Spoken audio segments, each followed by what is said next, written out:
مسجد نبوی کے کونے میں ایک شخص بیٹھا دعا مانگ رہا تھا، اور اس کے لفظ کیا تھے؟ اللہم انی اسألک بانک انت اللہ لا الہ الا انت الاحد الصمد الذی لم یلد ولم یولد ولم یکن لہ کفوا احد۔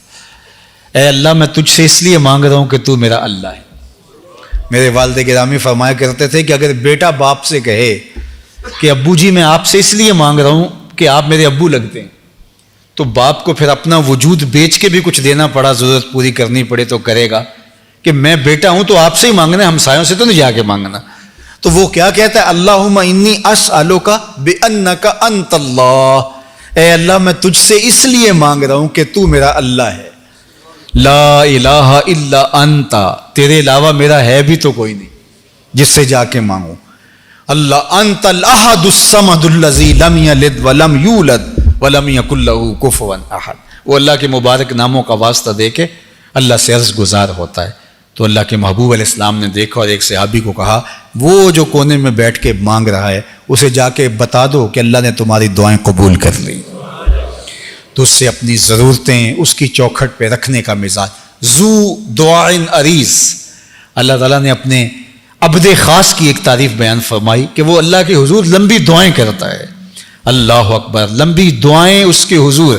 یہ شاید میں نے پچھلے جمعے عرض کیا تھا کہ جب بندہ اللہ کے حضور عرض کرتا ہے، اللہ اسے مصیبت میں گرفتار کر دیتا ہے اور وہ پھر روتا ہے، چیختا ہے، تو جبریل عرض کرتا ہے کہ مالک تیرا فلاں بندہ ہے، یہ اس کی آواز ہے اور تجھے پکار رہا ہے، تو اللہ فرماتا ہے اس کو روتے رہنے دو، مجھے اچھا لگتا ہے کہ یہ مجھے پکارتا رہے، یہ میرے حضور عرض کرتا رہے۔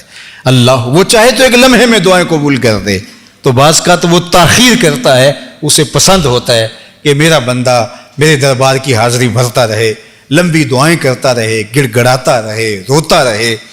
دنیا والوں کے سامنے جا کے روئیں تو آپ کا بھرم ٹوٹ جاتا ہے، اللہ کے سامنے روئیں تو اللہ کے ہاں آپ کی عزت بڑھ جاتی ہے، اللہ کے ہاں آپ کا وقار بڑھ جاتا ہے، وہ آپ کو اپنا محبوب بنا لیتا ہے جب آپ اس کے سامنے زاری کرتے ہیں، اور آپ کی آنکھ سے بہے ہوئے ایک ایک آنسو کا وہ قدردان ہے۔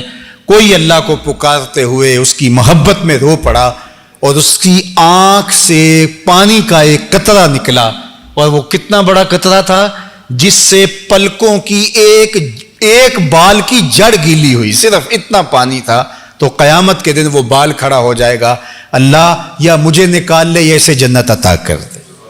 اللہ اکبر، تو اللہ تعالیٰ اس بال کو تو نہیں نکالے گا، اس شخص کو جنت عطا کر دے گا۔ تو اس کے حضور الہا و زاری کرنے کا ہمیں حکم دیا۔ اللہ ہمیں رات کے اندھیروں میں، دن کے اجالوں میں، تنہائیوں میں، خلوتوں اور جلوتوں میں اپنے حضور التجائیں کرنے کی توفیق عطا